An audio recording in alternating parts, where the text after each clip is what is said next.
नमस्कार, जय जिजाऊ, जय शिवराय. मी फरीदा तुमचं सगळ्यांचं स्वागत करत आहे माझ्या चॅनलमध्ये. आज स्वामी समर्थ ह्यांच्याबद्दल मी खूप ऐकलं आहे आणि म्हणजे खूप अनुभव पण म्हणजे माणसांच्याकडून ऐकला आहे. त्यामुळं खूप इच्छा आहे की एकदा तरी स्वामी समर्थच्या मंदिरामध्ये जाऊन त्यांचं दर्शन घेणं हे माझी खूप इच्छा आहे. पण म्हणतात ना, देवाची इच्छा असेल तर देव बोलवणे हे तर नक्कीच असतं. पण कोणाने म्हणलं तरी देवाला जायची पण काय गरज असते. देव कुठेही आपल्या पाठीशी उभा असतो.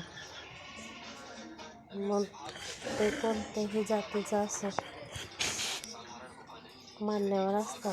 आपण मनाने जर श्रद्धा केली तर देव आपल्याला पावतो. हे माझा स्वतःचा अनुभव आहे. मी खूप वेळा अनुभव घेतला आहे की मला नेहमी संकटाच्या वेळेला देव माझ्या पाठीशी उभा राहत असते. तुम्ही पण स्वामी समर्थच्या मंदिरामध्ये जाऊन